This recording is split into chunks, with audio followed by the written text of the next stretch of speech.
doing our awesome job at doing some painting and building with our Marvel Crisis Protocol figures. So you can see here I got a new set of figures I wanted to review, unbox, get them open, do some building with you guys, y'all, and do a third-part painting video. So we're going to do a little bit of painting, we're going to do a little bit of building, and just get to off stuff. Because I am very, very eagerly awaiting getting the rest of the Marvel Crisis Protocol folks done. So we can get even further to our scenario play. So I can start doing some playthroughs. Both this and the Hellboy board game are two things that I'm really, really looking forward to getting done for you guys, so we can start getting some of that larger gameplay. So we're gonna do a little bit of building now, see where we end up. And again, sorry for the late nature of this video. I promise that I will try to do videos a little bit earlier in the day, because I'm realizing as I am filming these, they're not necessarily, not as many of you are, I think, able to do the live shows this late. So we'll see what happens. Hopefully my streaming info is right, which I think it is, so I'll be in the right spot. Alright, so we have, adding to our Marvel Crisis Protocol Force, Black Dwarf and Ebony Maw. For folks that are not familiar with these characters from the comics, they are two of the children of Thanos, two of his generals. I will eventually probably get the others. I happen to like these two characters a lot, and at least with them and Thanos, that's a pretty good amount of a force to do in Crisis Protocol. So I want to play Thanos by himself with his two generals. Gives us some stuff to play with, and then obviously we can really throw down for the main event, Infinity Gauntlet Showdown. And then we're going to build this, and then I'm going to do we're going to finish up painting Thanos. So we're going to get further on painting Thanos today, and hopefully move on to his throne, which is what I'm excited about. So without further ado, I'm ripping this open, and we'll do product review, build, and painting. And then hopefully it's supposed to be cooler tomorrow, so I think I'll be able to, a lot of the outstanding stuff that I have not yet been able to prime, I'm hoping that tomorrow will be my window, since it's going to be cooler temperatures out where I am.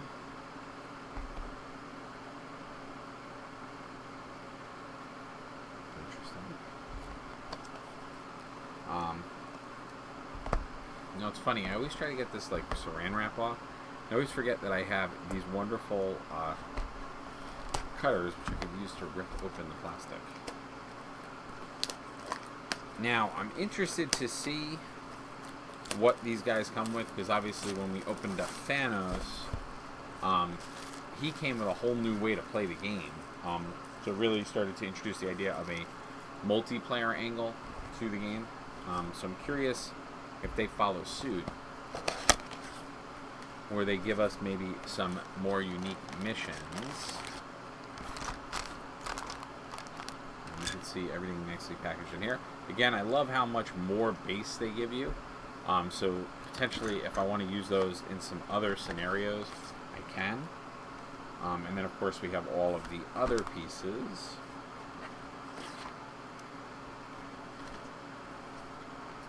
Any other sneaky stuff in there? Nope, no sneaky stuff.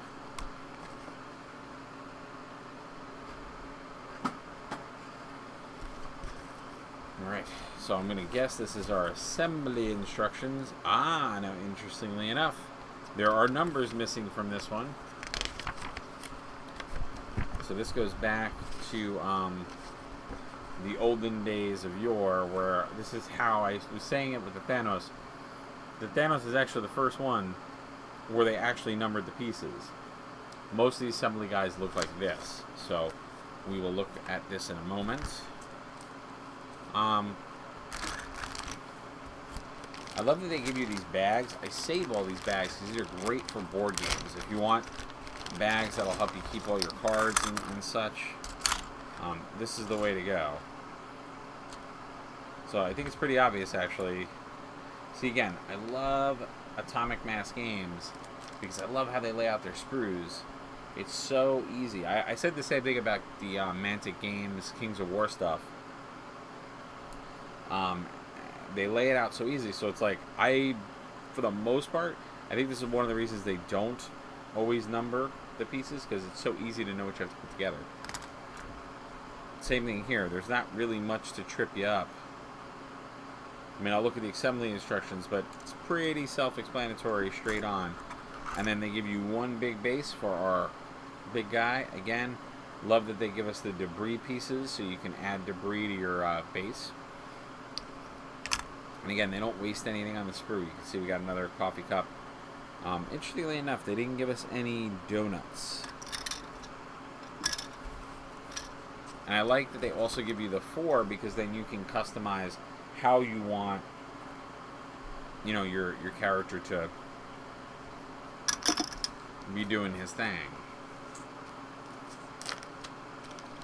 And then, of course, every character in Marvel Crisis Protocol, and I'll give you guys a little primer to the game, comes with a ability card. Then they will come with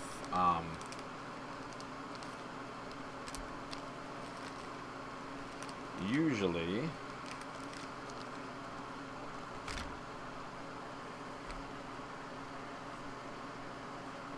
interesting. Came with the Space Gem. To my knowledge, now I'm extra curious. I kind of kept the Thanos stuff next to me, because if I'm not mistaken, yeah, so in the Thanos box, they give you all of the Infinity Gems. So it's interesting that they give you some of them with the minions, or with his guys.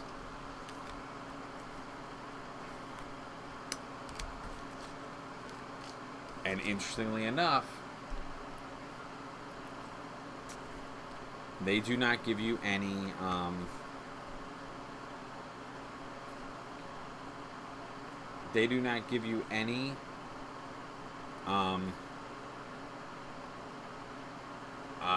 objective cards. Yeah, there are no objective cards that come with these guys. So that's actually kind of unique, because most characters come with objective cards. So interesting. Alright, well, let's take a look really quick at the stats. So Black Dwarf, he's a 4. Again, most characters are around a 4 and a 5. He's got 6 wounds. Sorry guys, if the cards are shiny, so hopefully you're able to see it. Decent stats. After this attack resolved, this character gains power equal to the damage dealt, so that's pretty cool. And you can do that from a range of 2. So what's cool about him is he's got melee attacks that are ranged. So he's got reach. Stagger. After this attack is resolved, the target character gains the stagger special condition. So that's if you roll a wild, the target gets staggered, which is good. Black Fury. Choose an interactive feature or an enemy character, both of size 4 or less, and within 2, and throw it medium. This power can only be used once per turn. That's actually pretty cool, because that's a way to get control or knock people through. Obviously, throwing a character into possibly an obstructed piece of terrain. Let's see. Forced Oblivion. This character makes a move action. The next attack it makes, this activation adds 2 dice.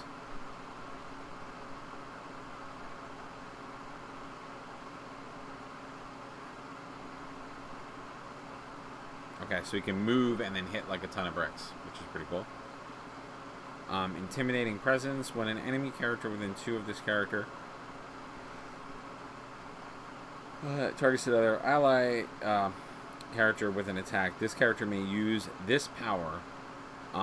This character becomes the target of the attack regardless of range. Oh, so he could do like a lookout, sir, like jump in the way. That's pretty crazy. Invulnerable skin. When this character would suffer damage from an enemy effect, reduce the amount suffered by 1 and a minimum of 1. So he gets to knock down 1 of the damage. That's pretty good. And then as he goes to his damage side, so he's a characteristic of getting... He actually gets better when he gets hurt.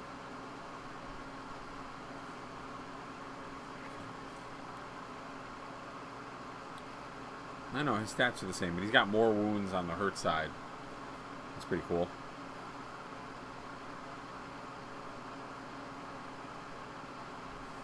What does he get?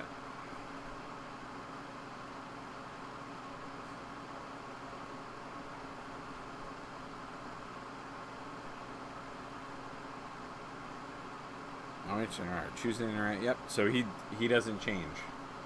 He doesn't get any additional abilities when he gets hurt. He just kind of stays the course. Interesting. And then Ebon Maw, he's got 7 wounds, so he's actually a little tougher than our main man over there. And he's got a higher movement. He goes medium instead of small. Sorry guys for the yawning. Black Tongue. Sinister Influencer. After this attack is resolved, you may advance the target character small. After this attack is resolved, the character gains 1 power. Oh, this character gains 1 power. Herald of Doom. The target character does not gain power for damage dealt by this. The target character, so it takes away his ability to get power, which is very good. Throw. If this target character is size 2 or less, after the attack is resolved, it may be thrown. My lord. So much damage. You're rolling 8 damage dice for that. 8. Telekinesis Powerhouse. Choose an interactive terrain feature of size 4 or less with a range of 3 and throw it large. So he can throw large objects. That's pretty cool. Minor matter. When this character is targeted by an attack, it would make dodge roll. You may use this superpower of this character. Oh, and he uses his... Okay, gotcha. So he's not using his shield for defense. He always uses his best stat, essentially, for defense.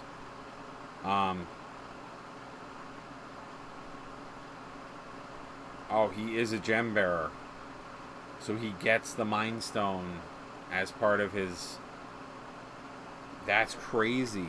So he starts with the Mind Stone.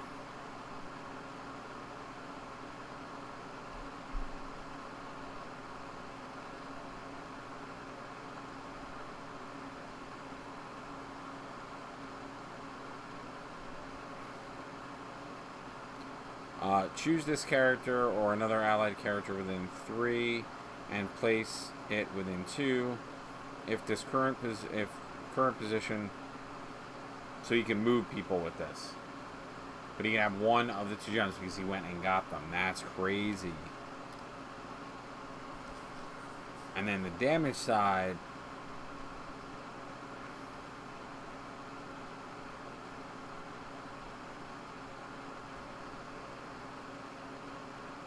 Oh no, he had that on there. I didn't read it. Yeah, so none of his powers change, but his defense and stuff doesn't change. He's wounds, so in total he's got 11 wounds, right? And yeah, everything else stays the same. That's crazy. He's a pretty decently awesome character, I have to say that. And then they'll always give you tokens. So these are additional power tokens. And the reason they give you these in the sets is because as you get more and more characters, you want to have a bigger pool of these for when things go down. Alright. I don't know why all of a sudden my nose is like super clogged. That's really weird.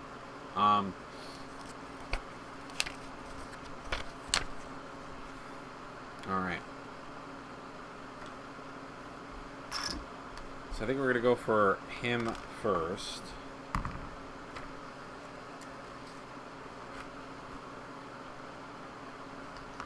So we're going to go for Evan.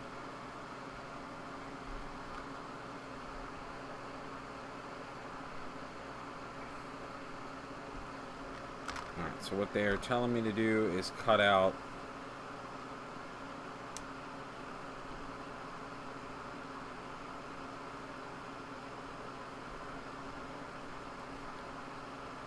the body. And like I said, I don't know what it is about the Marvel Crisis Protocol figures, but they're so simple to put together because, like I said, they just lay out the sprues in such a way.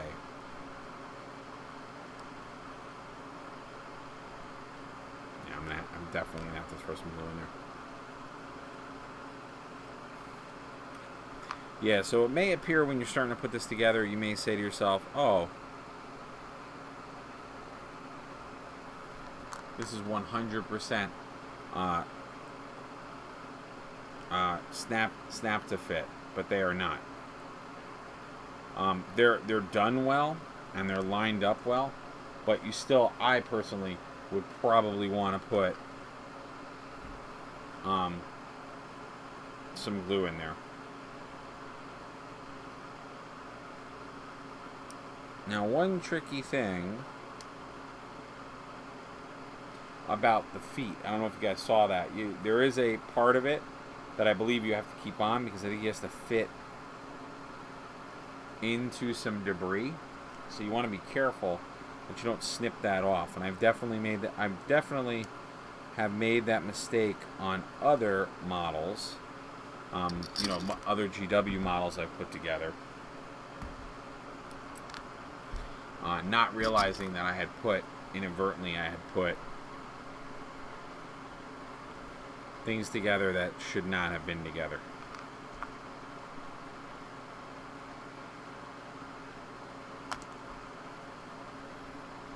And then I've had to, in some cases, sort of reverse engineer the way that they built it in order to get the model to be okay.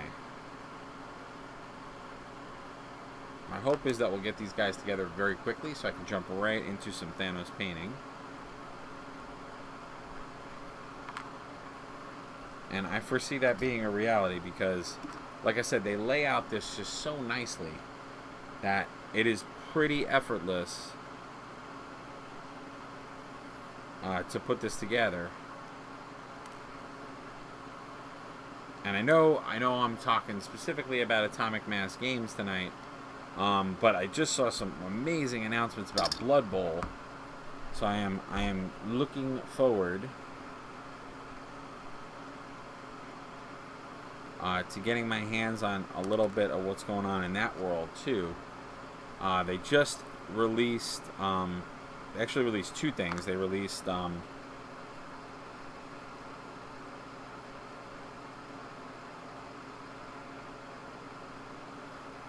they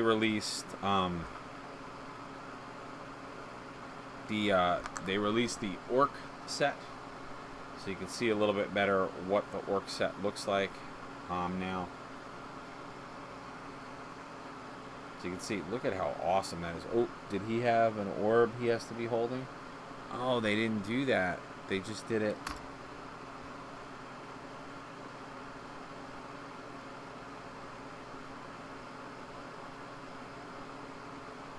Interesting. Sometimes in a lot of versions of him, they'll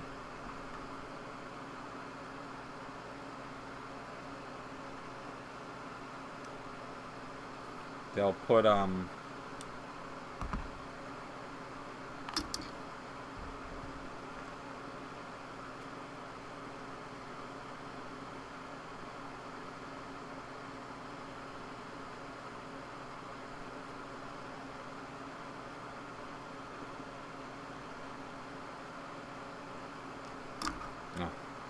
think I spoke too soon on the debris that's under him.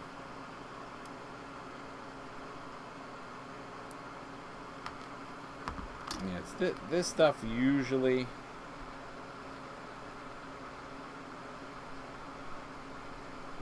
This stuff is usually the harder.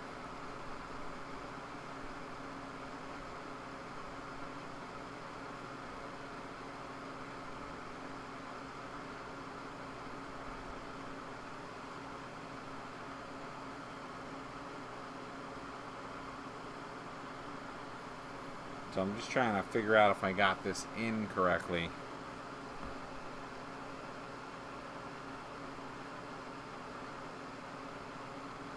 Yeah, these pieces, when they do this mechanic on the piece, it's always a little bit dodgy because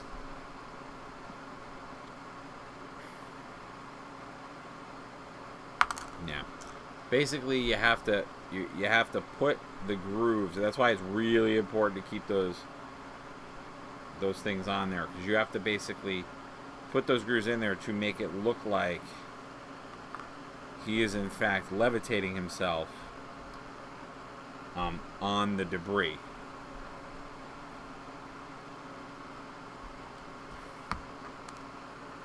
Alright, well, one sprue completely done, so that was pretty fast. We obviously have to put him on his appropriate base as well.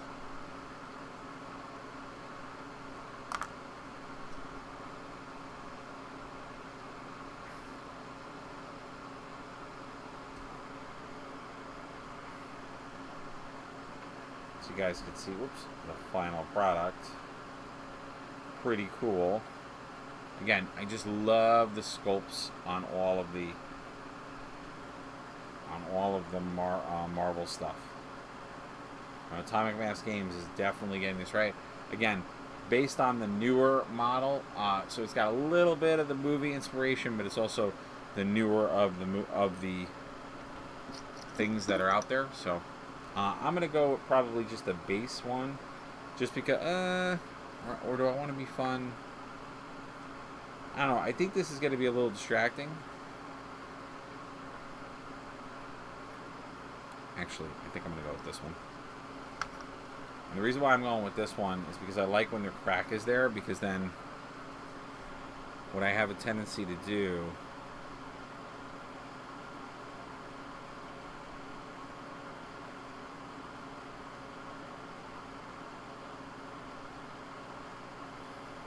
and you'll see how I'm going to line it up. I like to use that crack to be part of where I line up the figure.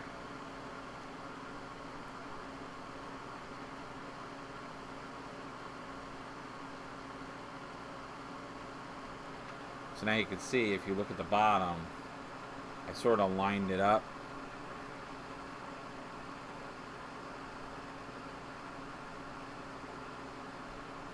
There we go, that's better.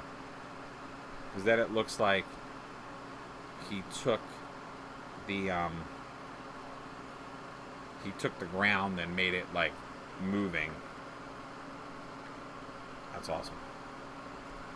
Alright, now comes the big guy upstairs, which I'm already going to get this going, because we're going to need this big base for him. I always like taking the little coffee cups and other stuff off. It also makes it so I have empty sprues. I always love empty sprues, because I know that I finished it. Alright, now his assembly instructions are going to be on the back, and you can see a lot more instructions we go through. Let's see if I can keep going in this rhythm where I get these models done pretty fast.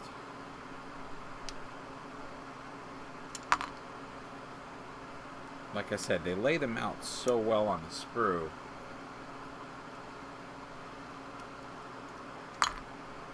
That I really don't have to think hard about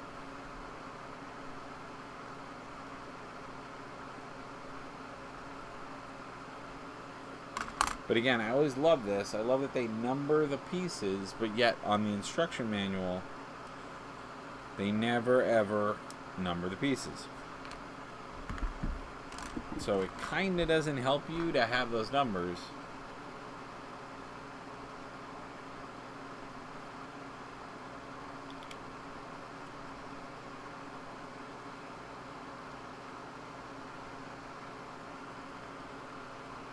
Yeah, I'm going to 100% stick some glue in that.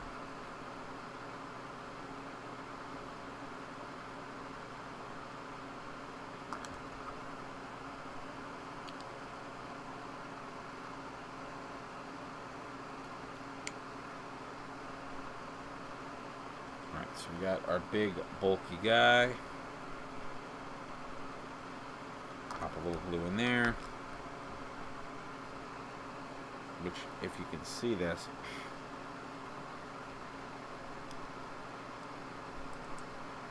pretty ingenious how they did that. They actually made a fitting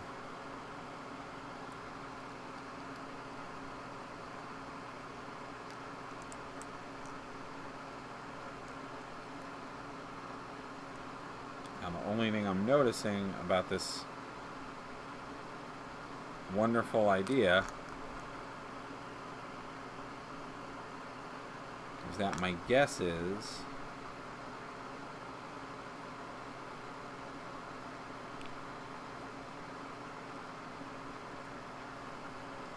that I think what they probably did was when they cut this, it was probably cut a little off, so it must be banging up against something. So you gotta muscle it in there a little bit, but if you muscle it, eventually it might be okay. But it's an interesting idea on how they did it. And I'm sure this is going to be seam related if I had to guess.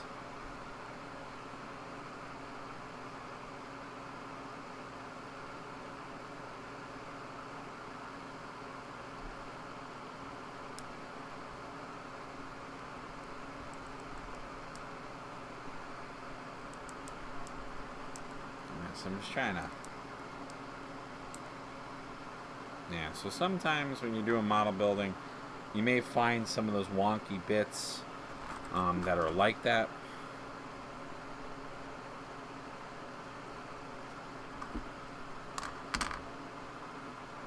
Oh wait, do we have a customizing situation here?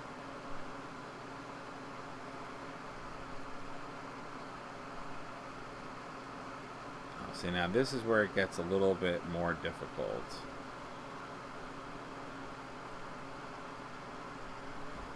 Because it's a little hard from the picture to discern which one we're looking at.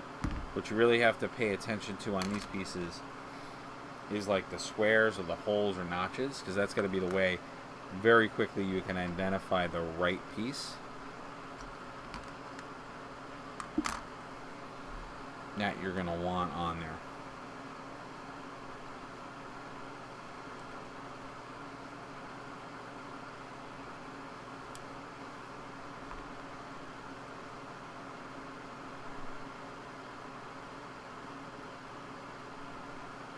And again, just a rule of thumb, this too has pieces that are like divots, so you may want to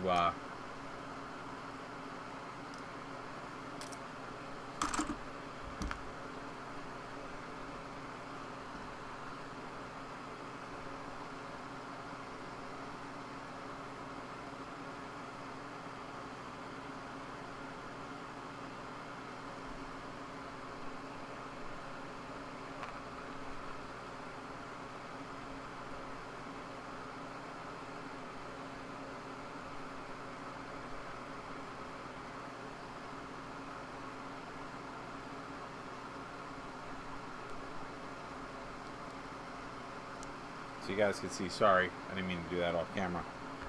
We have a couple of different pieces. This is going to be a little, this I could already see is going to have a little bit of a trick.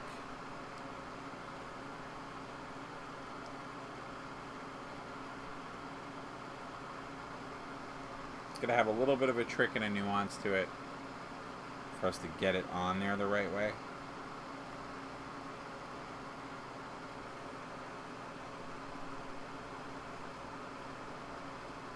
Oh wait, no. And actually cut out the other piece.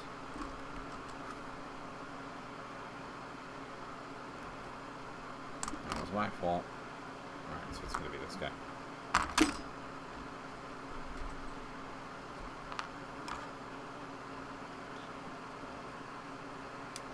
Alright, let's get this going.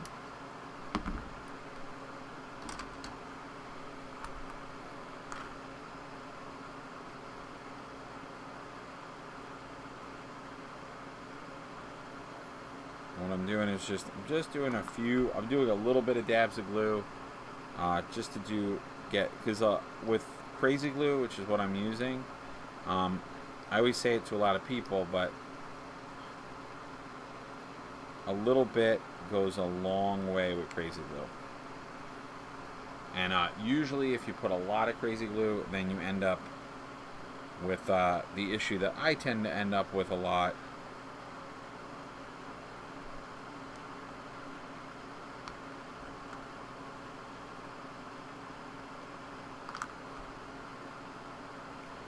Which is then I have, yeah. So now I want to make sure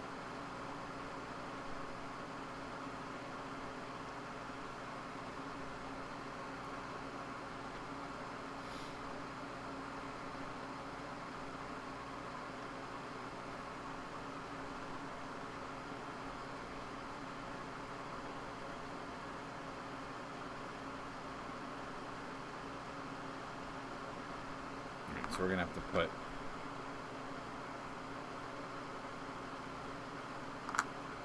some glue on the sides too, because I don't think, this is one of those situations where it may not be making contact with the bottom, which sometimes does happen. It doesn't actually hit the right area. There's just nothing wrong with that. All right, so then. And then, of course, this makes the hand a lot easier. Whoops.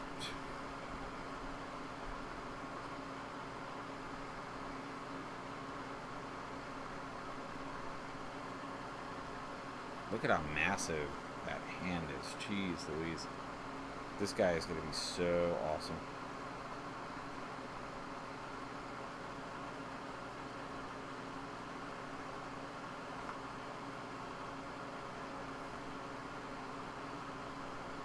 You may have to just let that be for a sec. So I'm going to let that arm dry itself out. I'm going to let the glue dry on it just so we know that we're good. And then while we're doing that, we can do...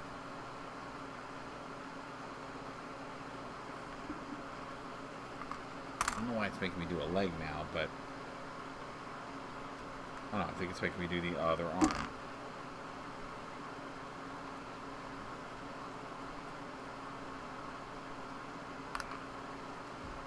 Yeah, you shouldn't spin things off screws.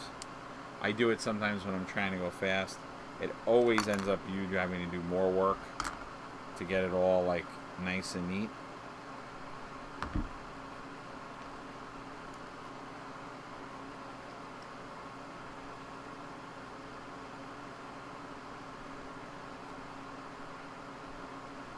Yeah, see, because I spun it, you get all that excess plastic. And why you want to sand that off or get that off is that if you have that excess plastic, you're going to be in real trouble when you try to put it together. And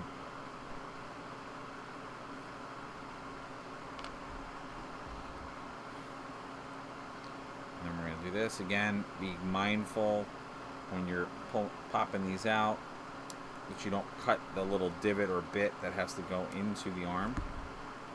You want to be careful of that. You want to steer clear of that.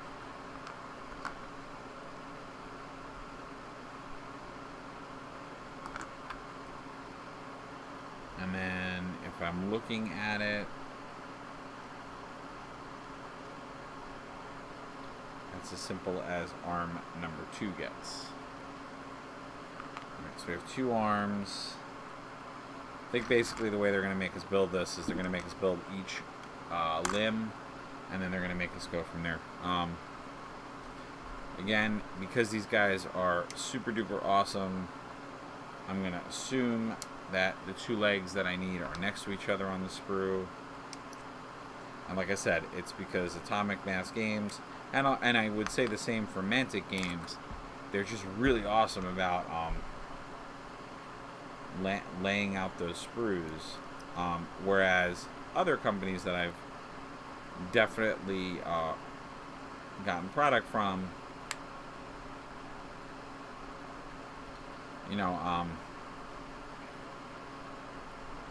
don't necessarily make it that straightforward as to what sprue you're supposed to be on. Alright, so now in this case, nope, we have a deliberate seam line. So that's actually a line in his pants. They have a tendency to do that. They're really good about putting the seam lines on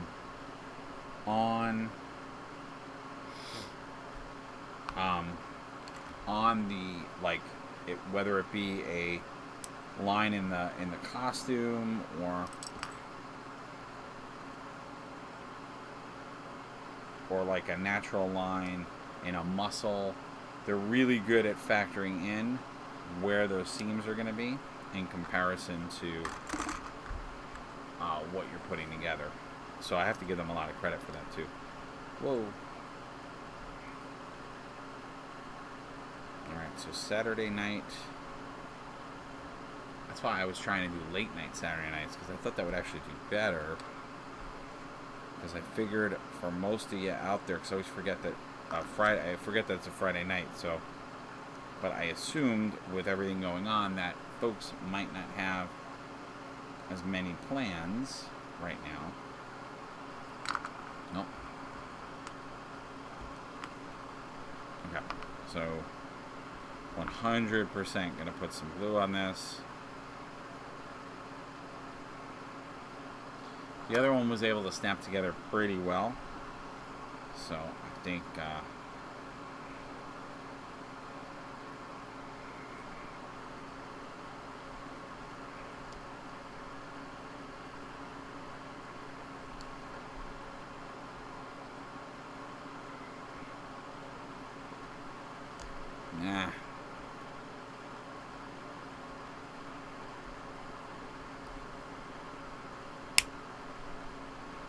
Okay, I think we got it that time.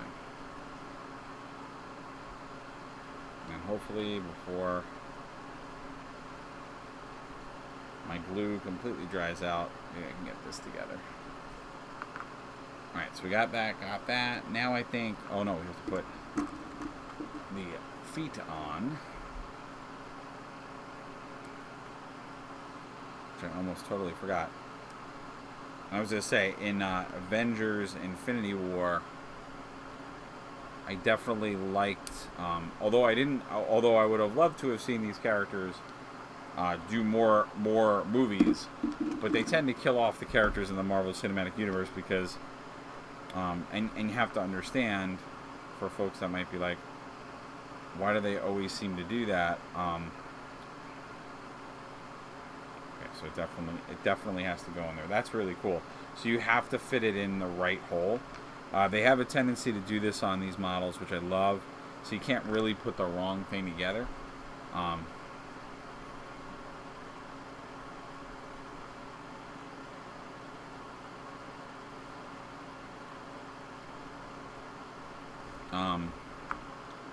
what I was saying was, they have to kill off the bad guys because you have to remember they have so many other movies and franchises that they want to get into the mix that it sort of makes sense that they're going to have to backseat. They can't have every single character be in everything. Even though I would argue that the comic world has been doing that for a very long time and succeeding quite well with that. They are not. However, they are not looking at that. Oh, these guys are awesome. This is really, really crazy stuff.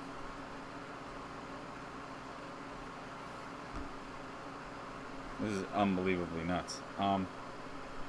Like, it just looks so cool.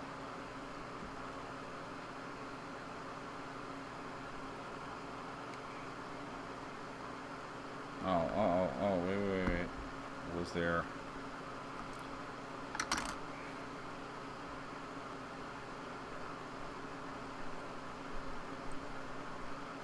Okay. I'm just pulling out pieces, guys. Sorry. Because they're doing something to me that I always hate when they do it. Which is they left out. I'm just putting on the accoutrements to the face. They left out a piece in the instructions. But like I said, it's so well laid out.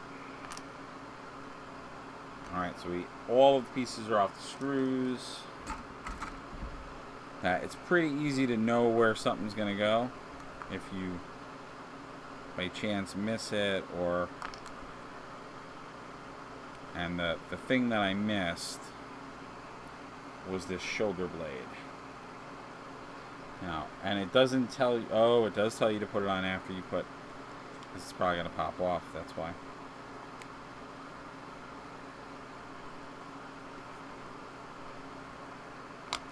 Probably why they wanted you to do it. They figured it, and I like that about their manuals. They do a lot. The person who did their designs, you could tell that they really thought about the common sense of assembly, because like in a GW model, they would do exactly what just happened, which they might tell me to put the shoulder blade on before I put on the model. And for folks that want to glue fast, or anyone that's familiar with gluing, you'll know right away you actually can't do that, because if I'm going to put all this stress on this piece, and see, this is the reason why you really want to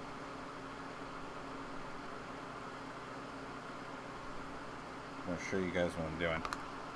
You'll see I have a little bit of a seam coming up.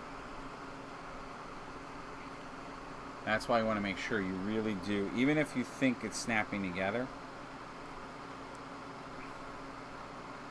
make sure you put some glue in there to really seal up those seams. Because even if it feels like it's really, really sitting nice, you're going to find, oh geez.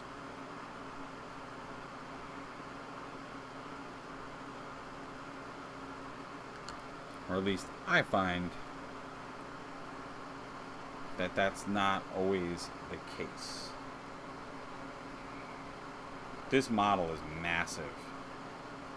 Which, I mean, he's a massive character.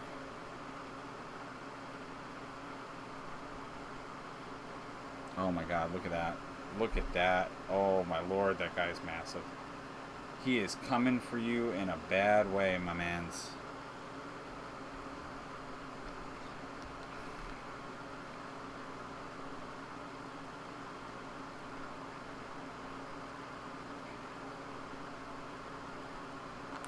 Now we're putting the final touch on him, and then we'll get him into the base, but I wanted to first just get him all settled. Dear God, he's big. And I like that they're really good about adding structural, so you get a really nice flat application to the model. Because he is really, really big. Alright, so we'll leave those there. I'm going to do some stuff for the base. But, again, I just love how awesomely, how awesomely delicate that is. I love this. Like, I've said it a couple of times. What really drew me to this game is that it almost feels like it's an adult version of HeroClix. That's what I've said that a few times. I've said it in other videos. If you ever played HeroClix, you're ever interested in what HeroClix was, these guys, it really feels like they are 100% an adult version of HeroClix. All right, now we got our main man Thanos, which we're gonna get to some painting. I'm gonna take a quick, not commercial break, because I'm not going to break the video. What I'm going to do is I'm going to yoink. I'm just gonna reset myself up so I can have my folks that are drying to the side.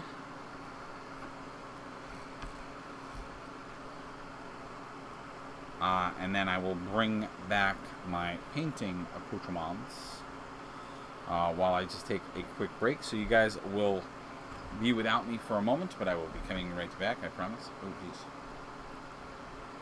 And then we will get the Mad Titan. And like I said, my hope is that we will work on his throne, if all goes well.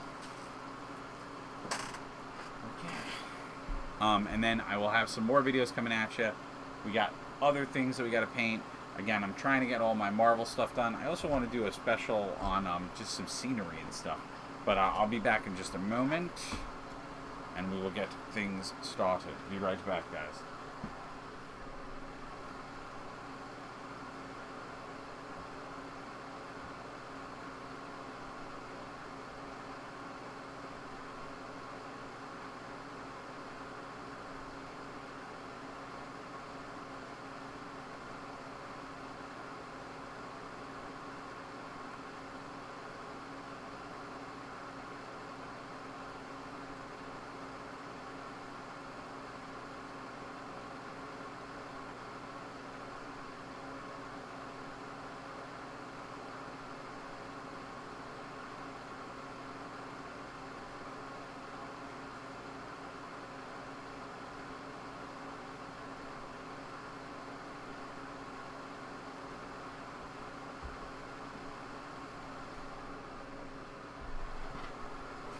Just realized I didn't get any of my painting stuff. Haha.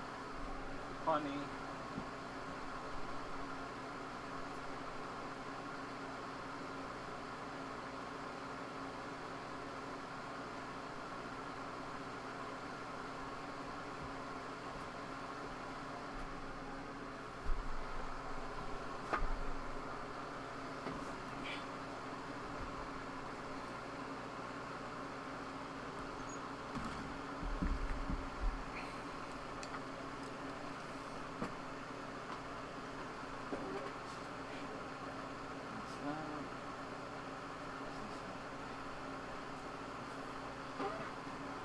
Alright, sorry guys. Alright, let's get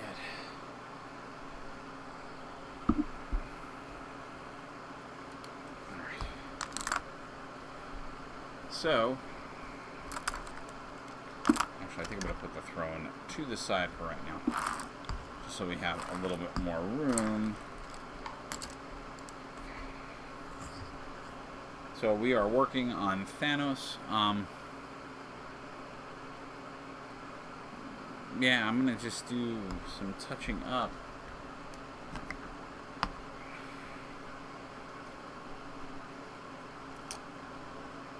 I'm trying to really use the last of this yellow.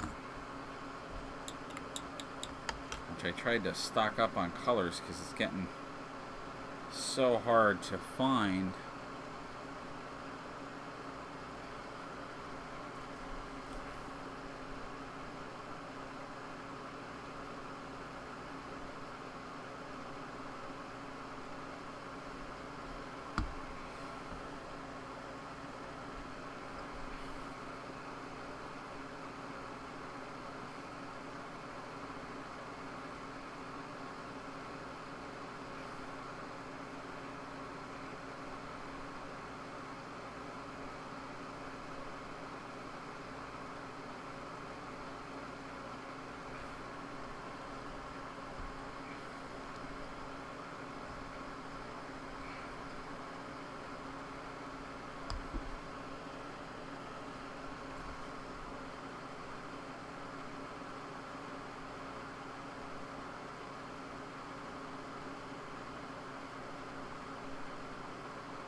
And of course, guys, if you like what you see, let me just swing my water over this way.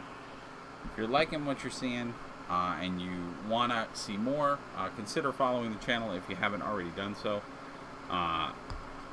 I try to do at least one video a day. I'm trying to get back up to 2 videos a day. I've had a variety of different things pop up. So as much as I want to get back to my normal video stream, things have gotten in the way of doing that. Here and there.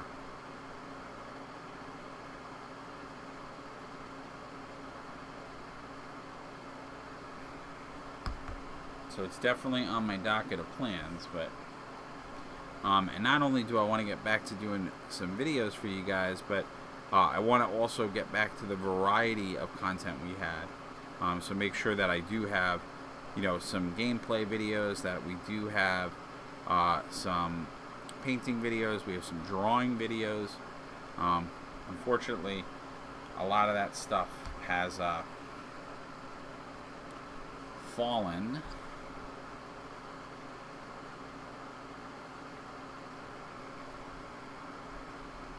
Fallen to the wayside, and I'm going to get ourselves back on track.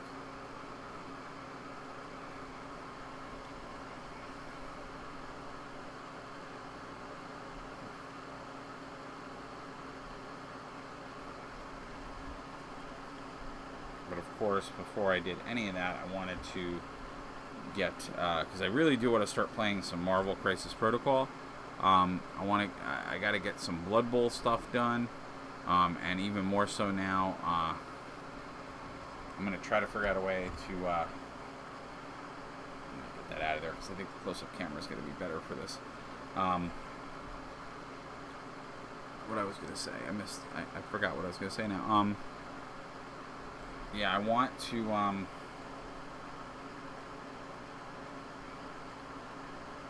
get some Blood Bowl content for you guys, and I got to get my pitch done, or my stadium, so when we start to play some other pieces to it, we have some interesting terrain for the games to happen on, and I gotta get that done, and I would love to showcase a video a little bit more about that. I just have to figure out the best way to film it, although that's part of why I talk about it a lot in my videos, but that's one of the reasons that the Patreon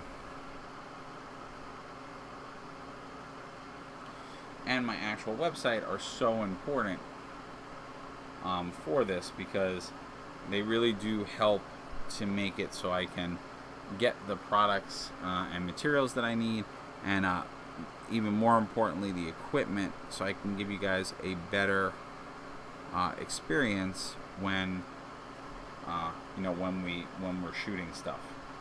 So all of that comes from the support that you guys give me. Obviously, I know that's a tough call right now with a lot of folks' situations, so I get that, and if you can't do that right now, that's where giving the follow, sharing the video, anything you can do to get us in different folks' vicinity, that's always helpful. And that's 100% free and doesn't cost anything. And obviously, I hope you wanna give us a follow as well to come back and see us and participate and do all that cool stuff. So,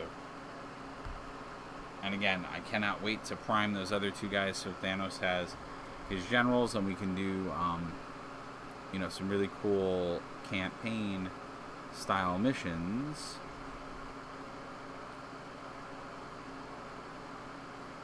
Or just in general playing the mode with that Thanos has, the Infinity Gauntlet, which is basically what they introduced in the game, which I was intrigued because they've worked with this mechanic in other games before, but I like the way that they did it.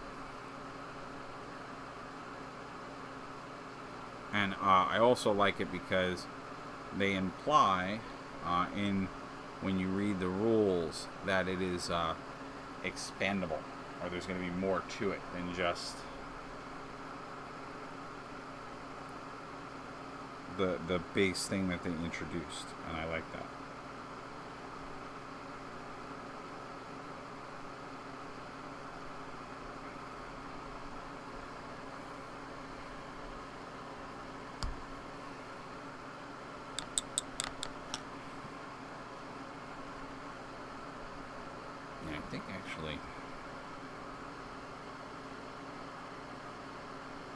I'm going a little heavier with the contrast.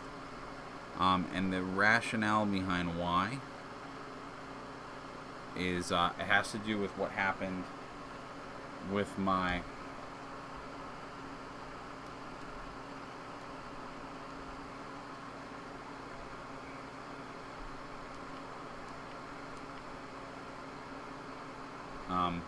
it has to do with what happened to my priming. What is going on? That light seems like it got dimmer. I wonder why.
Yeah, I don't know what's going on. It's really, really weird.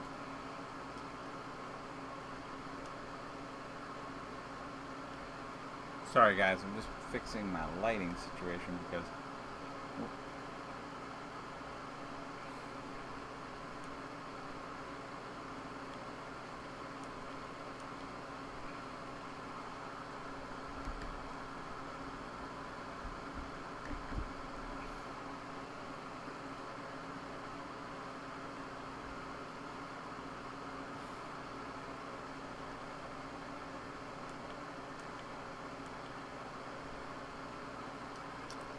I'm just getting used to the light level.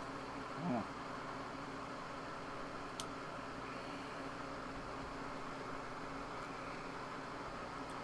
Alright.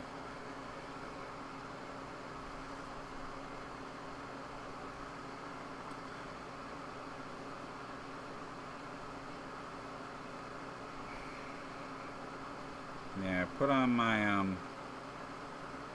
my magnifiers because one, they have an additional light source on them, so it helps a lot when I'm painting. But also,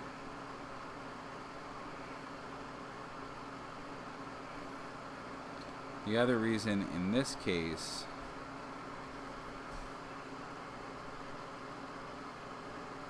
that I went this route was because I wanted to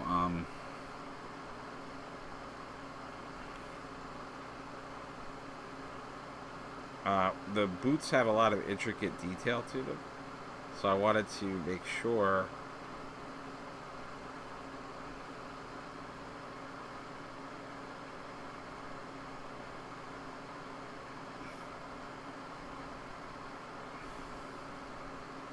and again, this is it's a little off traditional for Thanos. It's not the traditional way he is. I am going into a little bit of the newer Thanos costume and treating it a little bit differently.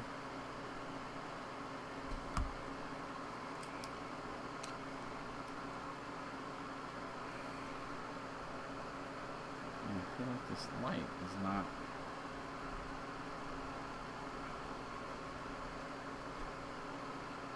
Yeah, like, is it? Sorry guys for shifting the camera around and doing a few other things, but alright, maybe it's just the angle that I was looking at it on.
Yeah, there's not really a good way.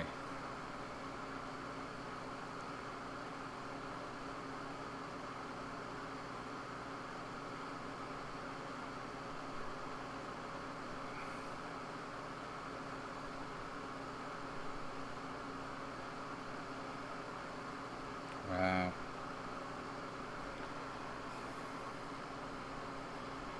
Okay, well, what I just did was really horrible, but I had to do it. I messed up pretty much everything I painted.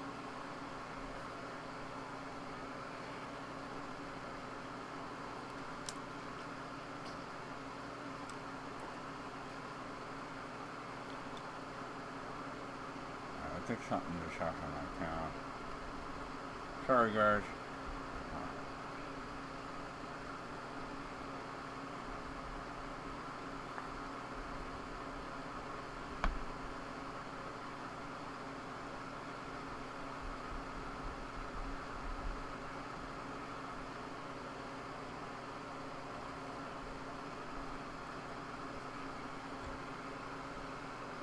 Earning situation change.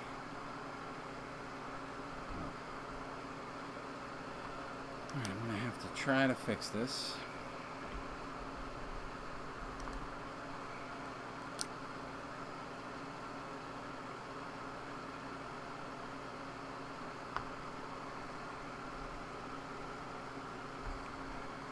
I got my Shark on.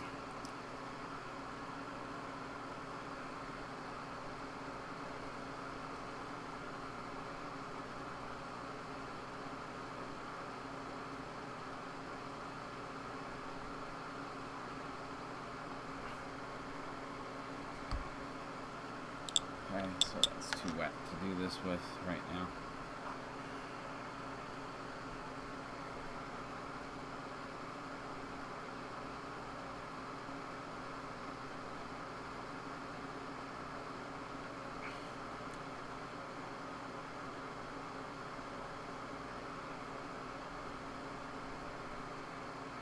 So all I'm doing now is I'm just going in with some white.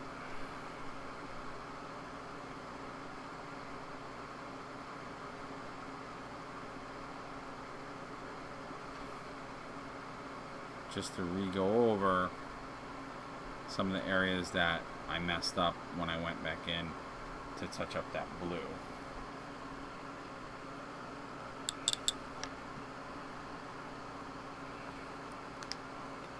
Because I had to touch up the blue, it was in the wrong spot, but I inadvertently now caused a bunch of other problems, which I was not trying to cause at the time, but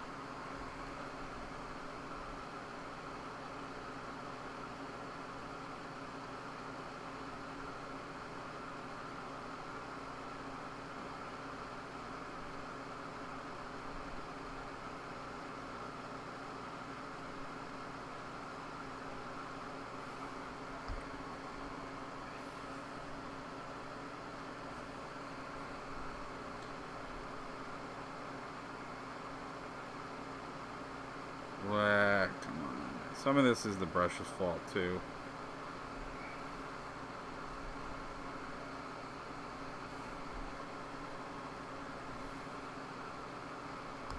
Some of it is. Not all of it is, but some of it is.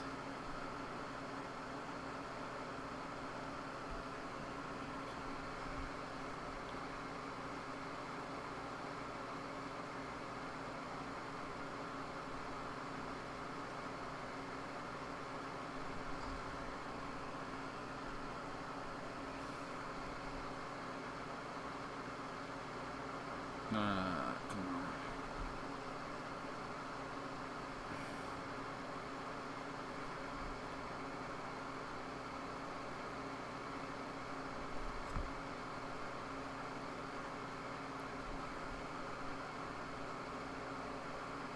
You guys will see why I'm doing this way. It's going to look boss when it's done.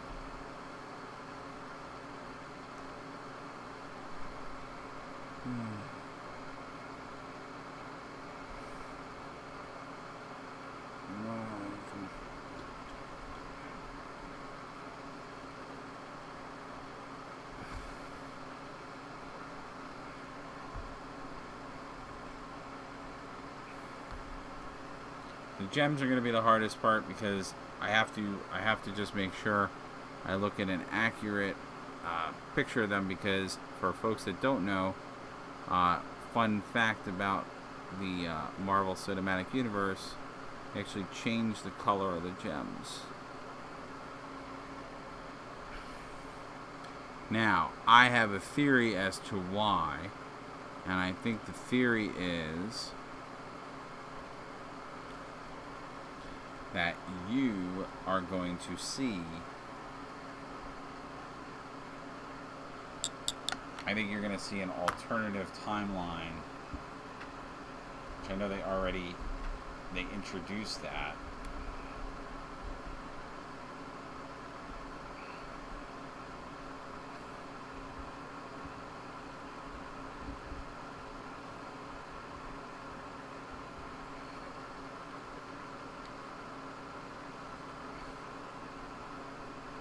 They introduced an alternate timeline.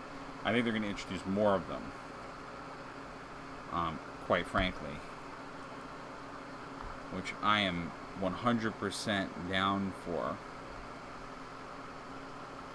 But I think part of why they chose to do it that way was for that reason. Because I think you're going to find that they may either nod to it, tilt to it, or in some way tell you that that maybe the reality where Thanos is dead is not the real reality. Because they also just announced a Thanos movie as well. Or there is talk of a Thanos movie. Because for a lot of people that don't know, Thanos not only is a huge Marvel villain, he actually has had on multiple occasions his own standalone comic.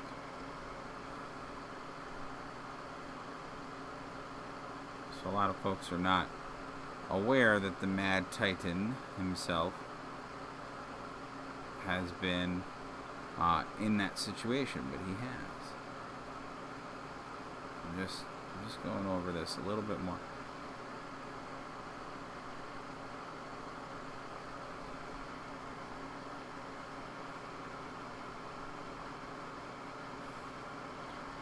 And now one of the big things that I got to remember is what color is Thanos' eyes? Because I particularly don't remember. And I just figured while we were here and I was doing the purple, I would do a little bit of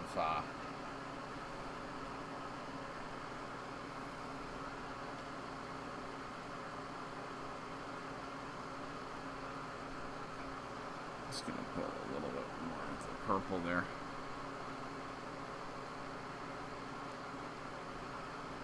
So I usually dab it, just dab it in, so that it'll cover that.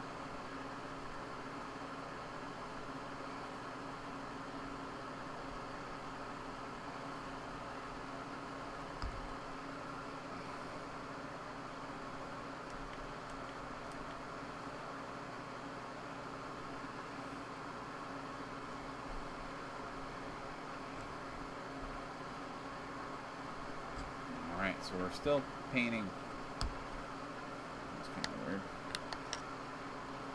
We're painting the Mad Titan himself. Sorry guys, I'm gonna just fix my lighting because I don't know why.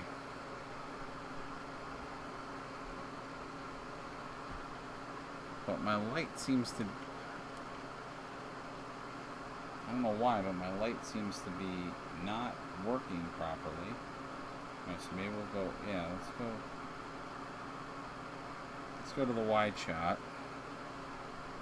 so I can play with my camera a little bit. Oh, and I wanted to say yeah. I'm saying it wrong. Schmutzlee. Thank you for the follow. And as I always say, if you guys have questions, you know what? Maybe I'll. Sorry to have my gross hand in there.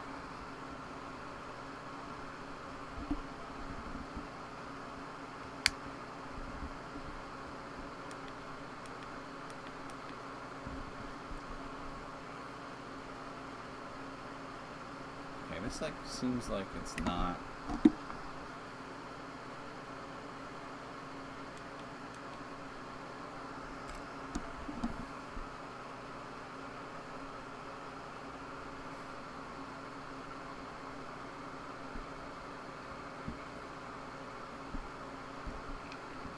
Oh, that's funny. Meaning you have to go get groceries? I'm so confused.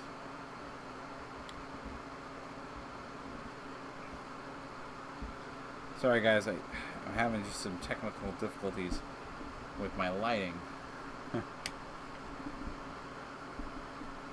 Alright. Well, I can respect the groceries. I can respect that.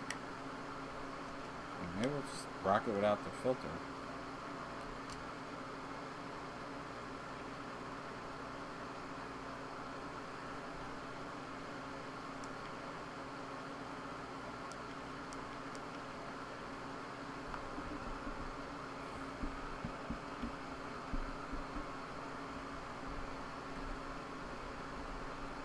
Sorry guys, I'm like.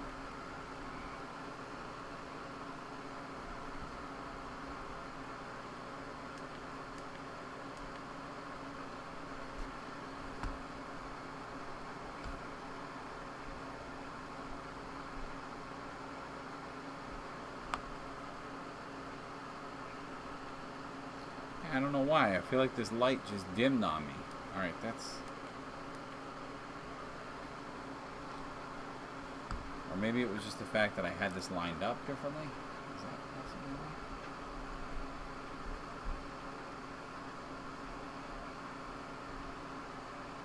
I don't know. And I think this is a comfortable way to paint, but. Alright. Yeah, I don't want to do it that way.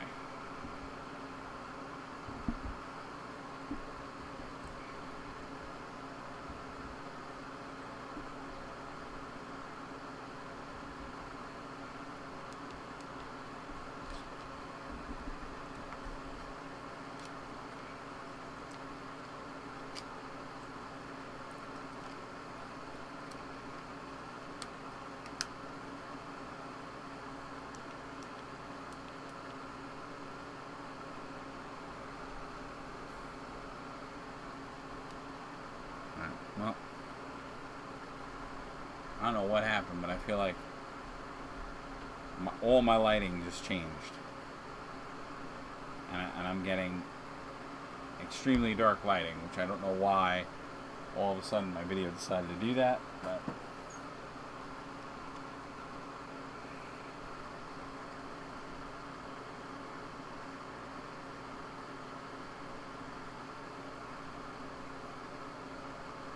Hopefully you guys think the lighting's okay.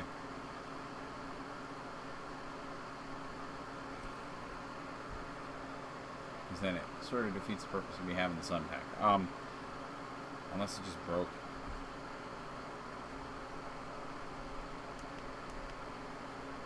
I think I'm going to go back to painting in my light box. Alright. Anyway. It just seems so dark.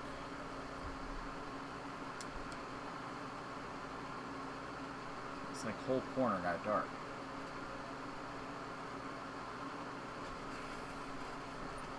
Sorry, guys.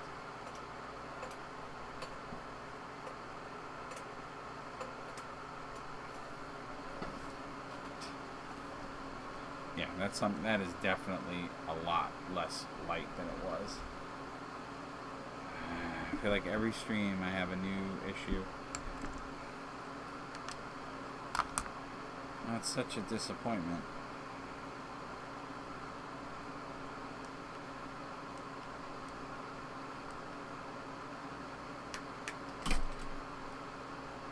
Before I break my glasses.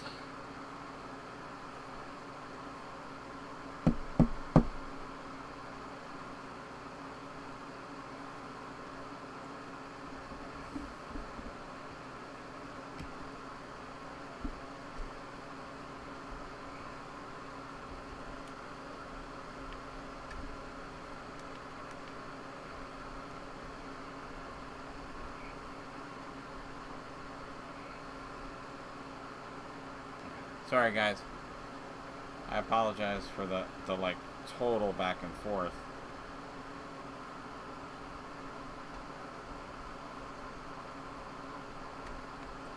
My light keeps coming off.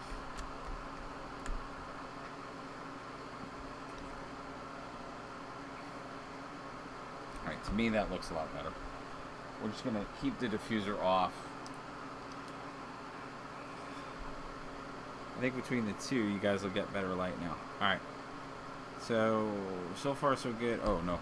I gotta fix one thing, which I just saw. Over there.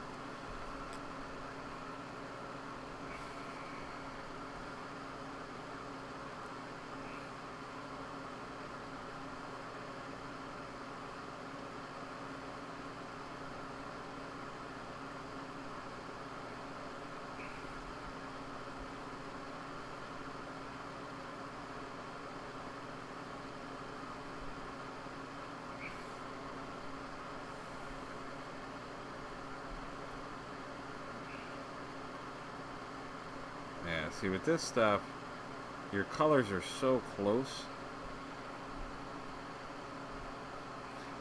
And you want to be careful that you're getting right to the edges of stuff, because if you don't get those edges right, what you're going to find is your Thanos is going to look uneven.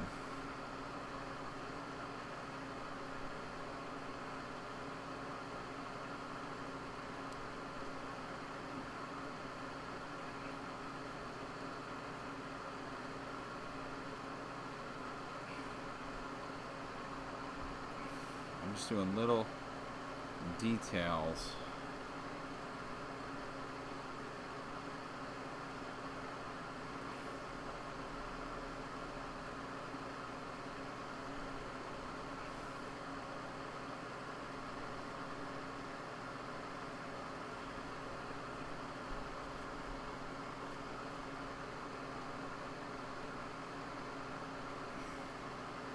So I'm just doing like quick touch-ups, because I noticed once I looked through the guidance of the magnifying specs, this brush is not keeping a point as it used to, because it's actually okay.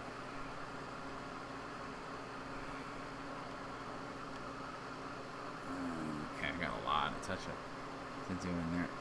Jeez.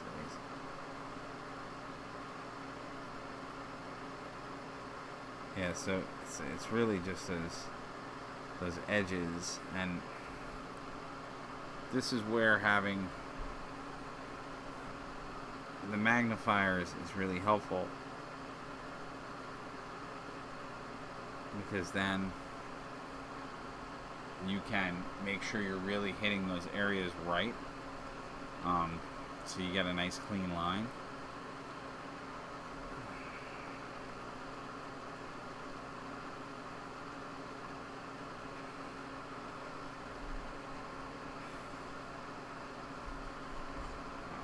Some yellow.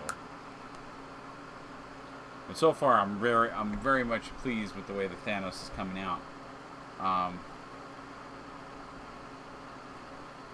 And like I said, the big ticket item on him is going to be those gems.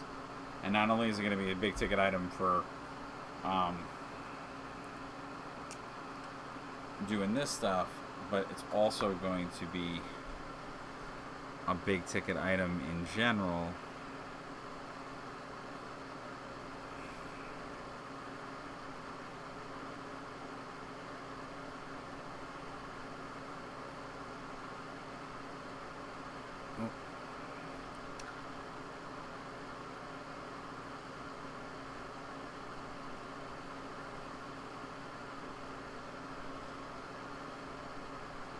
You guys are going to see why I'm doing the gauntlet the way that I'm doing it.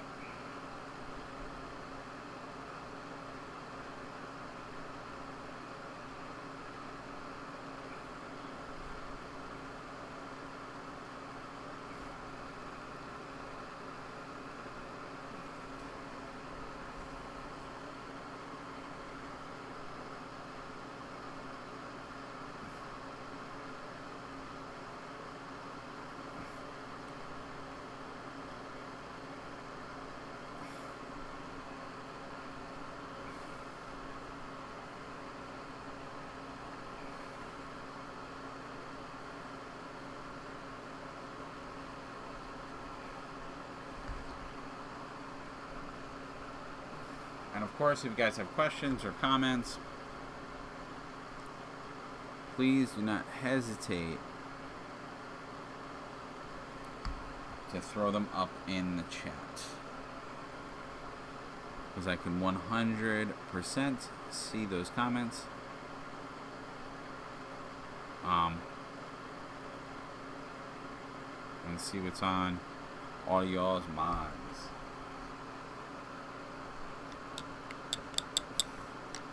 And like I told a lot of folks before when we started painting this Thanos, I'm sort of going for a mixture of a traditional look Thanos, but also a slightly more up-to-date look as well. So he kind of plays on two levels.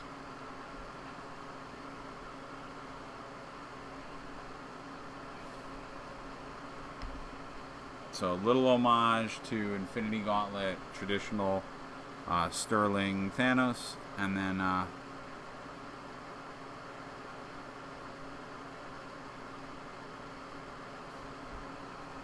then also doing a little homage to the current incarnation of Thanos as well.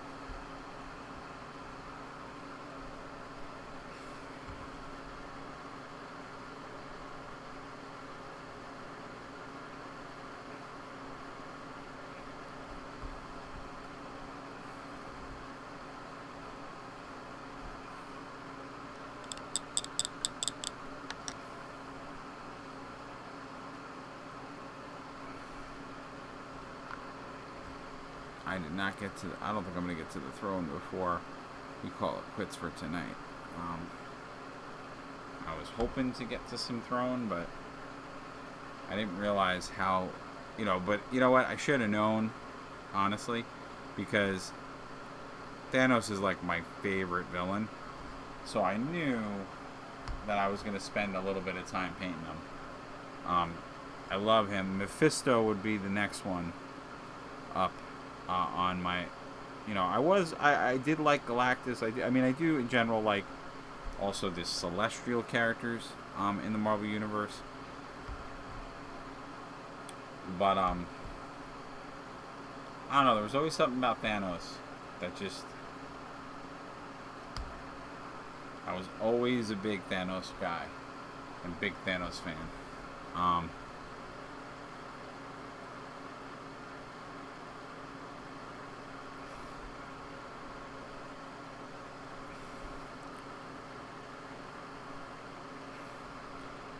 I think probably one of the big reasons I always loved Thanos was obviously, from a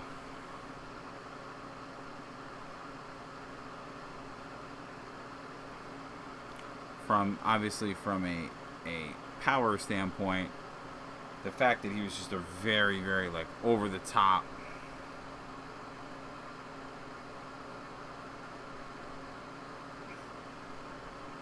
over the top, big power level character was always a real big appeal to me, because I liked that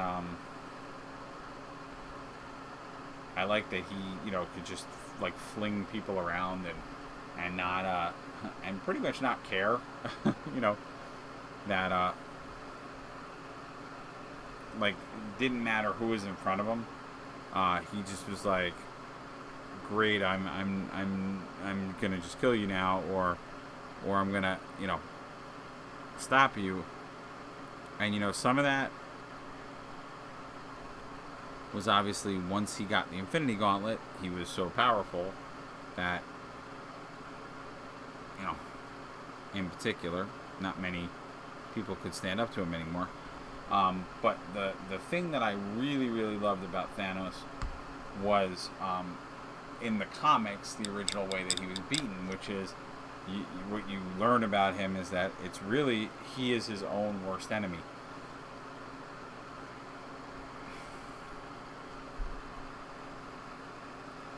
And they did in a way give you some of that in Endgame.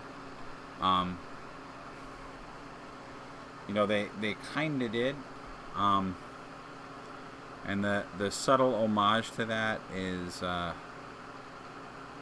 I guess I should say spoiler alert, but I feel like at this point, if you haven't watched Avengers Endgame, like, it's been out for a while, there's a lot of opportunities to see it. I'm sorry, but what I was going to say was, when he confronts the Avengers the second time, he says something. He says something like, I made,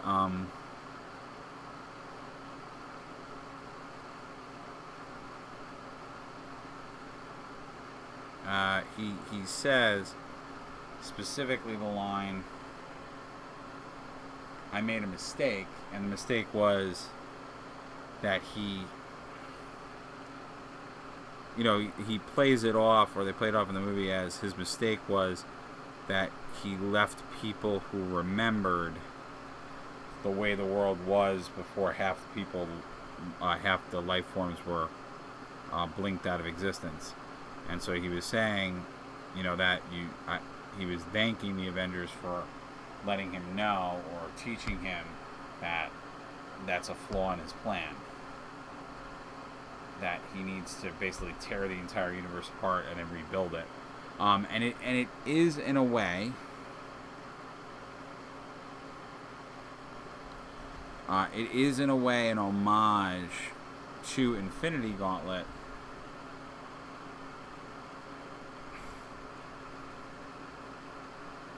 Because in Infinity Gauntlet, it's sort of the same idea.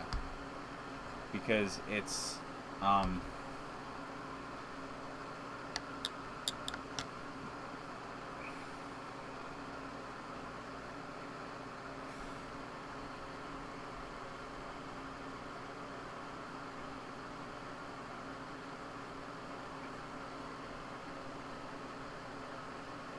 is that he, so similarly to the way it unfolds in the Endgame,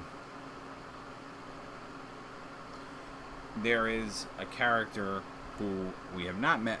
Well, that's not true. We have met him in the films. We met him in a cutscene, or we've alluded to him being in a cutscene. But, because in Infinity Gauntlet, it's the character of Adam Warlock, who really, so all the stuff that Doctor Strange does, it's really Adam Warlock who is the one that has that basically carries out that sort of plan. But it's a little bit more interesting in the comic book because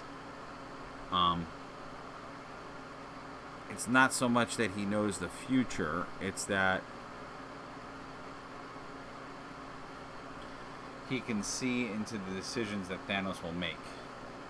And he realizes that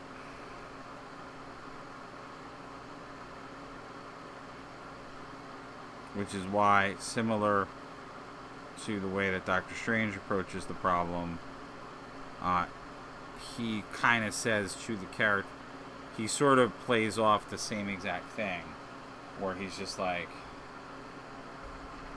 really kind of hits home. There's only, implying there's only one way that they can win, and that one way that they can win is that Thanos will essentially destroy himself. He will decide, and in the comics, what's the deciding factor for him is the fact that Death will not love him, because the original reason in the comic book for Thanos to start to destroy life had to do with his want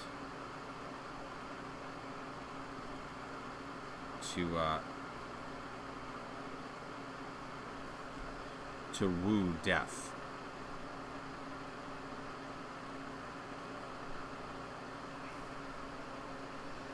So he falls in love with the Marvel Universe's representation of death, which is why he is truly. That's why they call him the Mad Titan, because he basically loves destruction, and specifically, he loves the fact that he has very much a lot of, he has obviously he is very powerful, and he loves power. He obsesses for power. And then in his quest to show his power and to show that he was an equal to death, he decides to doom part of the universe and take away people in it. And that's why Adam Warlock comes up with the idea in his head and doesn't tell anyone, because if he tells anyone, it won't come to pass. So it's very similar to the situation that Doctor Strange finds himself in.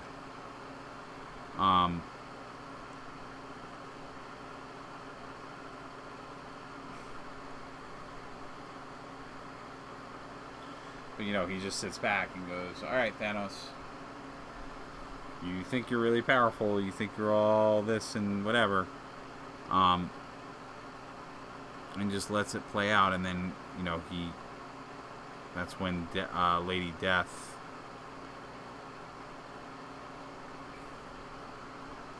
shuns him, because now he has become more powerful than her.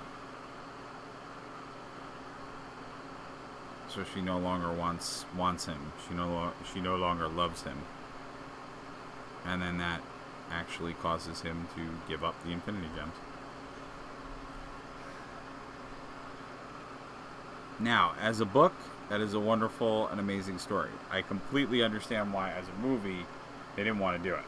Not to mention the fact that they'd have to introduce Lady Death. They would have to introduce a few other odds and ends. I mean, maybe they could just go the same route that they did with,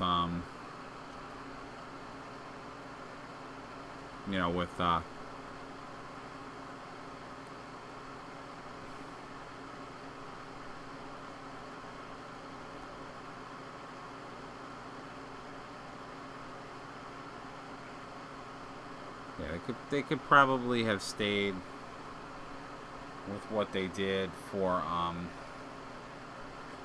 Doctor Strange. They could just make Doctor Strange essentially take on the role of Adam Warlock. 100%. There was no reason to bring Adam Warlock into the movie.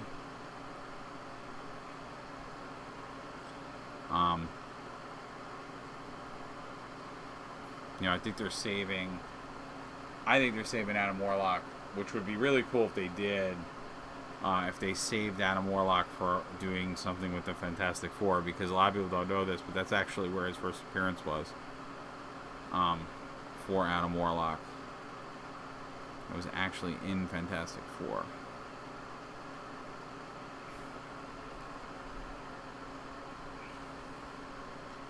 Since Fantastic Four dealt a lot with Cosmic. So what I did just now, I did a little bit of embellishment of his muscles. So we have a little bit of darkening there. Working through some of that. We tidied up his armor a little bit. We got his boots done.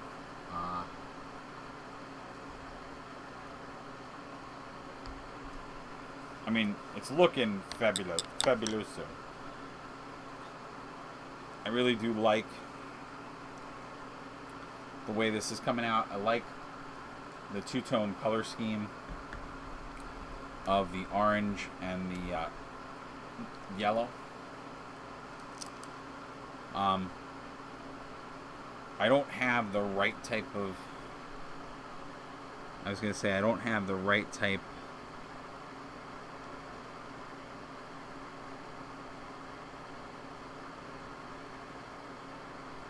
of gold that I could have used.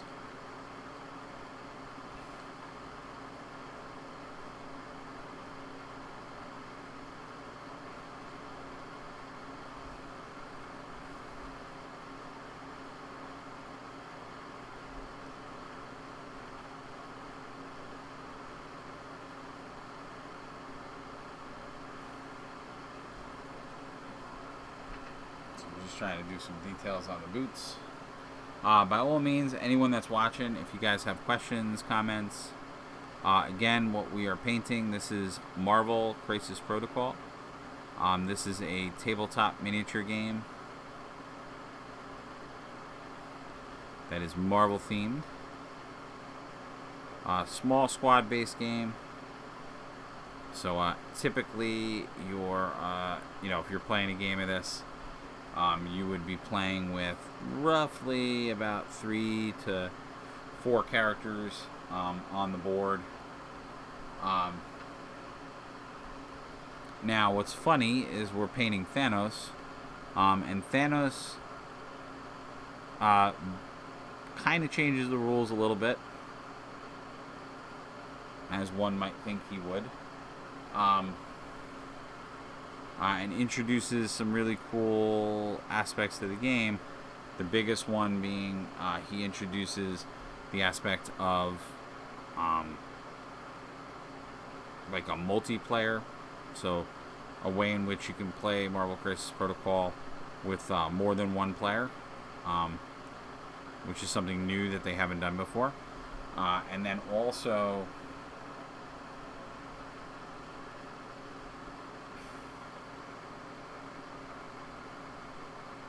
sorry guys, I'm just trying to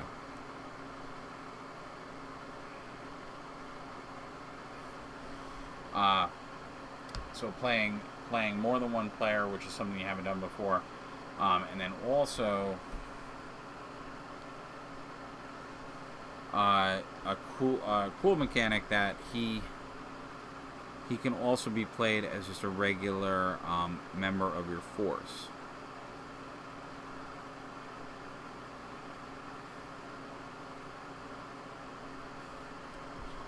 And other really cool aspects about Thanos and this piece is that he comes, of course, with all the Infinity Gems. So not only can you obviously equip them, you could also you can also use them to equip other characters with them, I believe.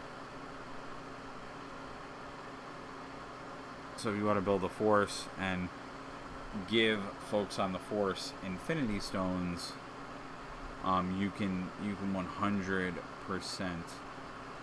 do that, which I think is pretty cool.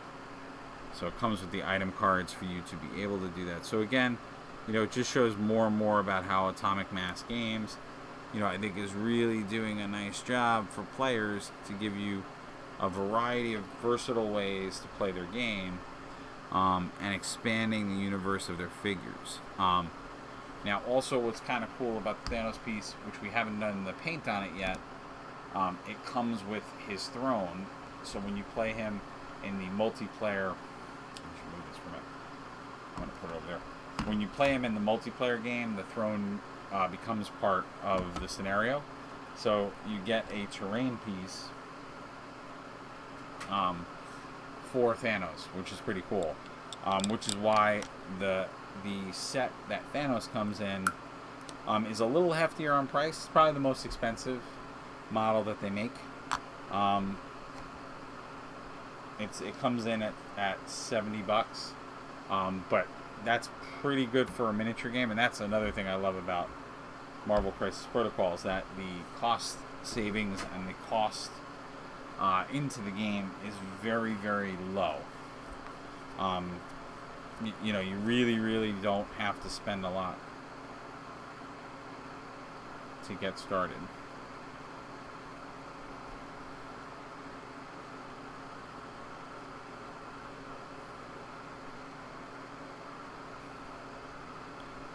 which I particularly think is amazing. Yeah, I'm gonna take them off because to paint the other shoe, which is tilted, it's going to take me a minute to do that. So, and it's much easier to do that when he's not on the stand than when he is on the stand.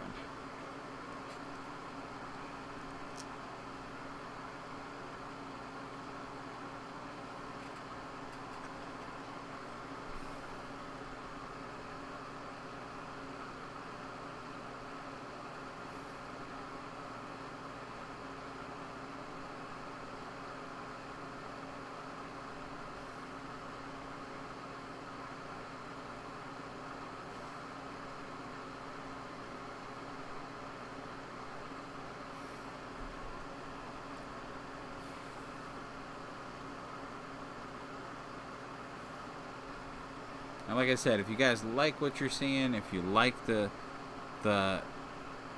types of stuff we're doing, consider following the channel. Following is so important because A, let you know when I'm around. Because I am trying to post a video a day at least. There's definitely.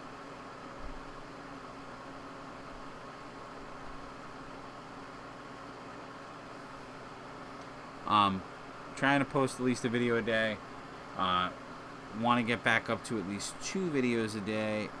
Doing at least 1 creative video, which is what it's going to be, either drawing or painting, like we're doing now. And then I want to get back to having also a video game review on that as well. So gameplay video of us doing that, because we got a lot of stuff coming up. I have games that I have yet to play. Some like kind of throwback, so throwback Thursday kind of situations, or just games that I have not gotten completely caught up on. And then, we got a lot of other really cool gaming stuff coming out. Obviously, like many out there, I'm excited for the PS5. I think we're within striking distance of a month for the Avengers game to come out, which I'm looking forward to doing some gameplay of that.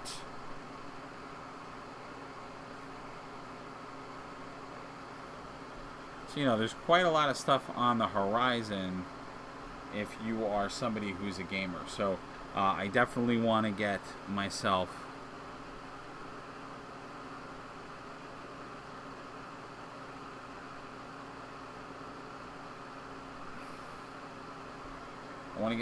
back on the horse, and get some other gameplay videos to you guys. And then on top of that, we'll be doing once I get all the Marvel stuff painted up, we'll be doing scenario, campaign, and battle reports. And I'll be doing that with GW products as well. So we have a lot of different content coming.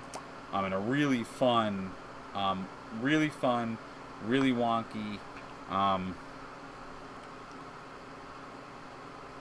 Age of Sigmar campaign, which I'm really excited about. And it's definitely going to be a twist.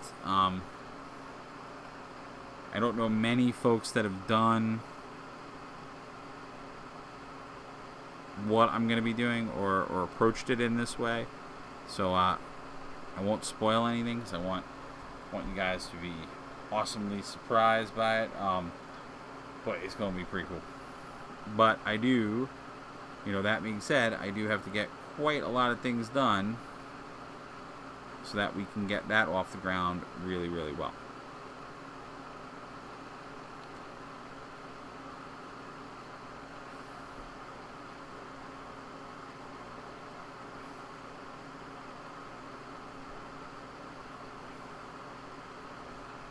It's going to be a lot of different details that I have to work out on him. Honestly, the biggest thing that I got to work out is going to be for the Thanos piece is going to be those gems. So how are we going to do the Infinity Gauntlet gems? Because I want those to look real cool, and I want to, I do want to do some sort of effect on those, so they look interesting, they look dynamic.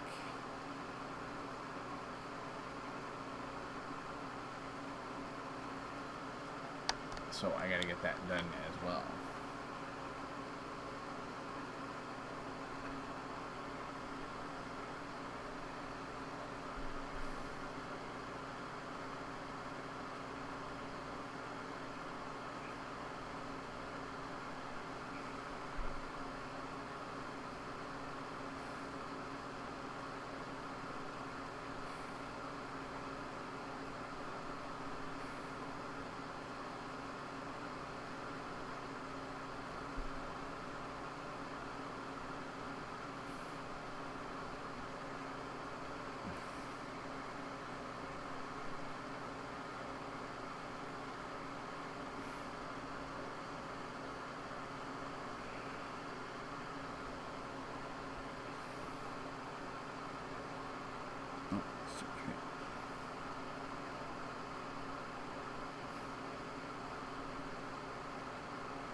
So, I just found a little bit.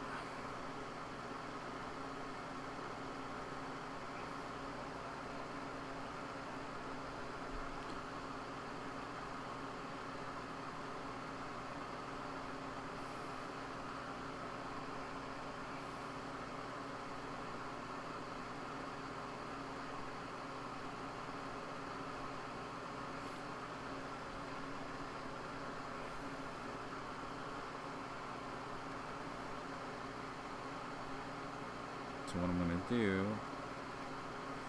change it up just slightly on the back.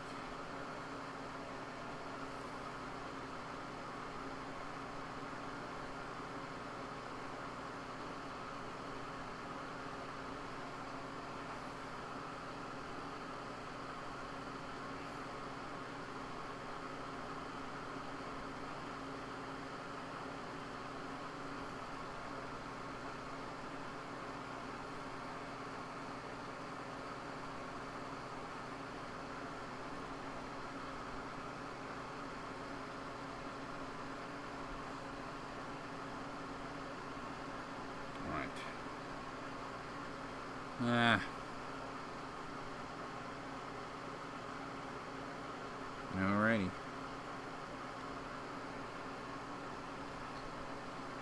So we got the boots all painted up.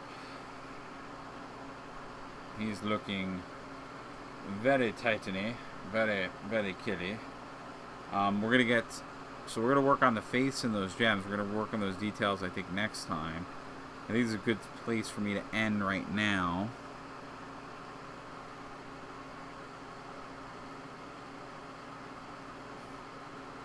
Because it's getting kind of late. Actually, that could just be, that's going to be, yeah.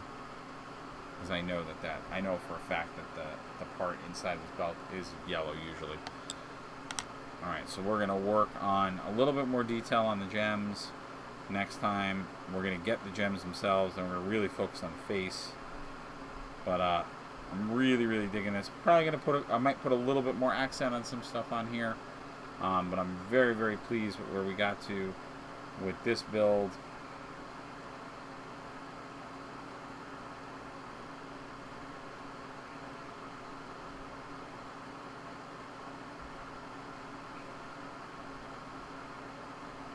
Yeah, so you guys can see, I think this is coming out real nice. I cannot wait to get the throne painted. And start working into that. You can see the skulls. I'm gonna do a little bit more on them as well, just so we have maybe a little bit more intrigue on the base itself. But I'm really happy with what I got. Please, like I said, if you really like what you've seen, and you want to see more, you want to know when we're live and on, consider following, as I said before. Oh, geez.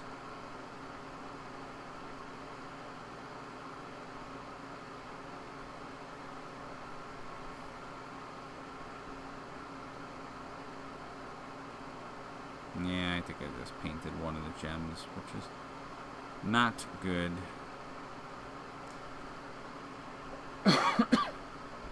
Yeah, because it should be 1, 2, 3, 4, 5, 6. There are 6 infinity stones. So I just inadvertently painted one, so I may have to just do a white touch up there. I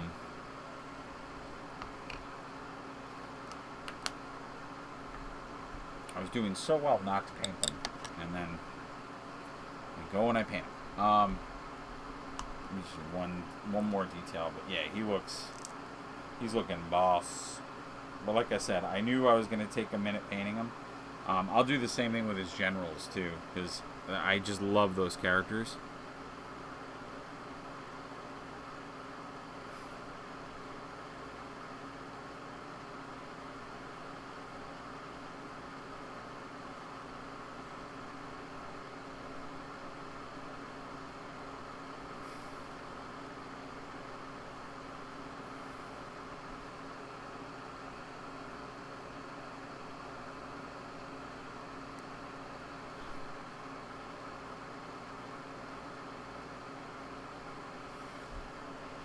The other thing, too, to keep in mind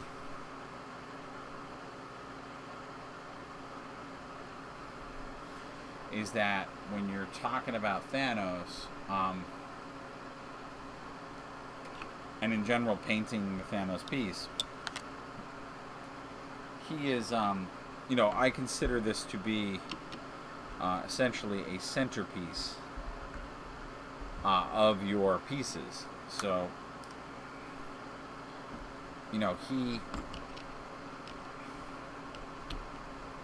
I don't consider him just a regular piece of your force, and the fact that he's going to be on that base,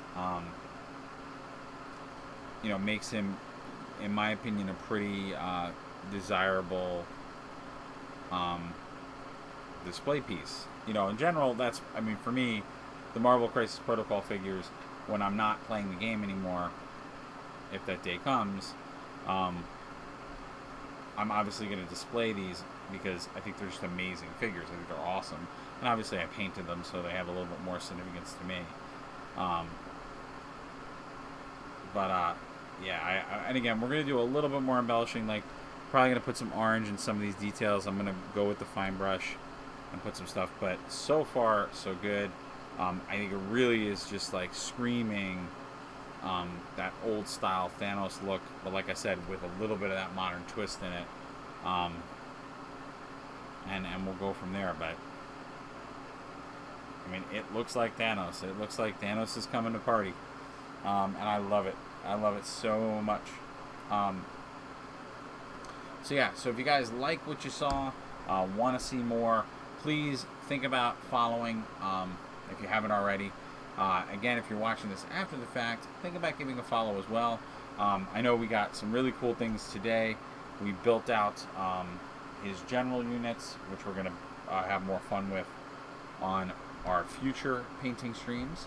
So you can stay tuned for that and see them in action. I'm actually going to glue this guy while we're talking. And then, like I said, we'll have a lot of other content. You can check out the other content on the channel. But please consider following. If anything, that is free. It doesn't cost anything to follow. And it really does help us here at the channel so that, other folks out there and yourself, it will be able to potentially see this content, and we'll get to more people in general out there. The other thing you can also do is there is some links down below, one of them being my website, the other being a Patreon. That's some monetary ways to support the channel. I always like to let people know what that monetary support really helps with is giving me the money to purchase the models, the materials, to do videos like this, It's going to give me the ability to get better equipment. So you are seeing, and I can film better things, a more professional grade video, getting the facilities that I'm upgrading up to snuff to do some of the other original content I'd like to do, and also helps me in the endeavors of my own independent comic books and characters that I'm trying to put out there in the world, which you can check out on my Patreon. And can get right now, and there's an exclusive tier level where you can get access to those comics, and we'll see behind the scenes looks at the process. So you'll see content around that, and more of that original comic look. And eventually I'll be doing some live shows through that. And again, that all happens if you become a patron. And then I will be introducing other things that patrons will have access to, such as merch, such as other avenues, if those things start to take off. So thank you guys as always for watching. Can't wait to see you at the next painting video. Not only will be getting all of our Marvel Crisis Protocol stuff done, but we'll also be doing, I'm painting up the miniatures for the Hellboy board game from Mantic Games. I have a ton of awesome Mantic stuff, and some GW stuff, and we got some great GW stuff coming on the horizon. So in general, just lots of stuff out there.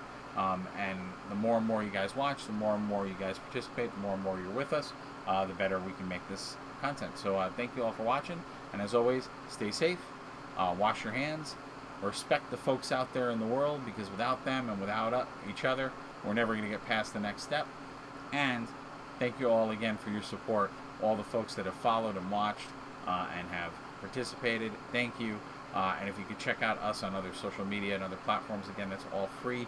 And by sharing this content out, you're just helping us to reach more people. And I hope this content also distracted you for a little bit, gave you something else to think about, and gave you some creative inspiration and maybe some ideas on what you want to do for your next miniature or painting project.